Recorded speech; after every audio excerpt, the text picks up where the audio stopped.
ओम श्री राधा मुकुंद युगलौ तदहं नमामि। प्रिय भक्तों, हिंदू पंचांग के अनुसार आश्विन मास की पूर्णिमा के दिन शरद पूर्णिमा का पर्व मनाया जाता है। इस साल शरद पूर्णिमा 16 अक्टूबर को मनाई जा रही है। शरद पूर्णिमा को कोजागरी पूर्णिमा या रास पूर्णिमा के नाम से भी जाना जाता है। यह महत्वपूर्ण तिथि है। पूरे साल में ये सिर्फ शरद पूर्णिमा के दिन ही चंद्रमा 16 कलाओं से परिपूर्ण होता है।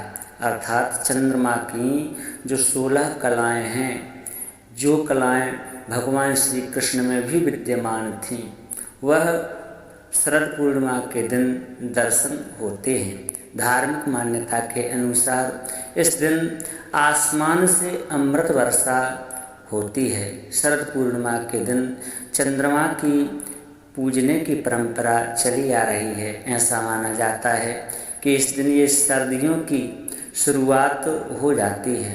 धार्मिक ग्रंथों के अनुसार इस दिन चंद्रमा पृथ्वी के सबसे करीब होता है। चंद्रमा की दूधिया रोशनी धरती को नहलाती है। इन दूधिया रोशनी के बीच पूर्णिमा का त्यौहार मनाया जाता है। पूर्णिमा तिथि का महत्व जानते हैं। पूर्णिमा पौराणिक मान्यताओं के अनुसार शरद पूर्णिमा के दिन ही माँ भगवती लक्ष्मी जी समुद्र से समुद्र मंथन के द्वारा प्रकट हुई थीं।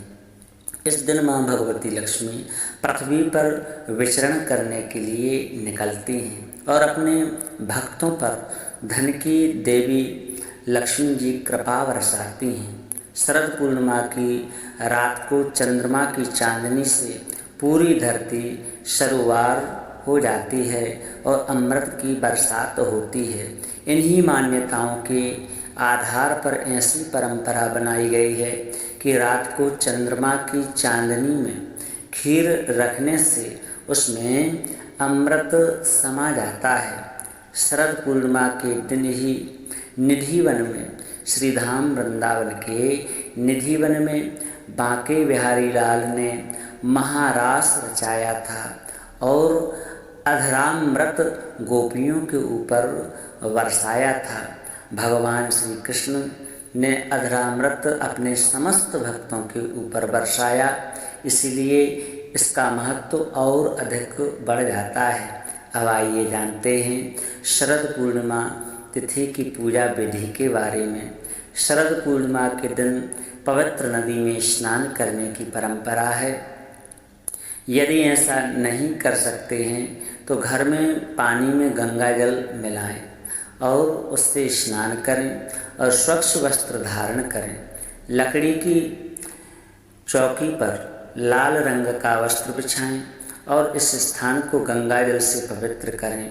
फिर इस चौकी पर माँ भगवती लक्ष्मी जी की प्रतिमा स्थापित करें और लाल चुनरी उनको पहनाएं। इसके साथ ही धूप दीप नैवेद्य और सुपारी आदि भगवान श्री लक्ष्मी नारायण को समर्पित करें। माँ भगवती लक्ष्मी जी की पूजा करते हुए ध्यान करते हुए लक्ष्मी चालीसा का पाठ करें और शाम को भगवान श्री हरि विष्णु की पूजा करें और तुलसी पौधा के पास में सुंदर घी का दीपक जलाना चाहिए शरद पूर्णिमा के दिन। इसके साथ ही चंद्रमा को अर्घ्य दान अवश्य देना चाहिए। जल का अर्घ्य दें, क्योंकि शरद पूर्णिमा की रात्रि को ही चंद्रमा अमृत की वर्षा करता है। चावल और गाय के दूध की खीर बना करके चंद्रमा की रोशनी में रखना चाहिए। कुछ घंटों के लिए खीर रखने के बाद उसका भोग लगाएं भगवान को और प्रसाद के रूप में पूरे परिवार को खिलाएं।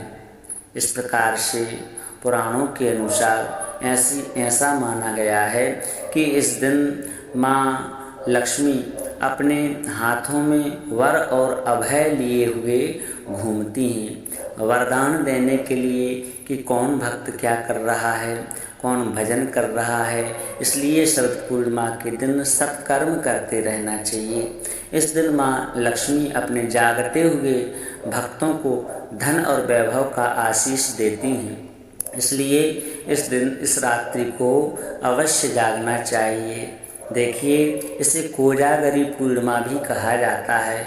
कौन जाग रहा है या कौन जाग रही है, तो जागते हुए भक्तों को देख कर के लक्ष्मी जी अत्यंत प्रसन्न होती हैं और भक्तों के धन के भंडार भर देती हैं। शाम होने पर सोना, चांदी या मिट्टी के दीपक से आरती की जाती है माँ भगवती लक्ष्मी की। रात भर महालक्ष्मी जी का ध्यान और पूजन अर्चना करने वाले भक्त को लक्ष्मी जी का विशेष आशीर्वाद प्राप्त होता है।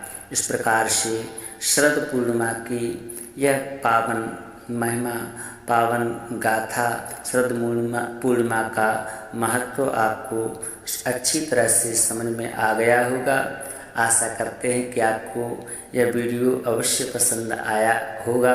वीडियो यदि अच्छा लगा हो तो दिल से लाइक करें तथा साथ ही चैनल को सब्सक्राइब करें और कमेंट में जय श्री राधे, जय श्री कृष्ण अवश्य लिखें।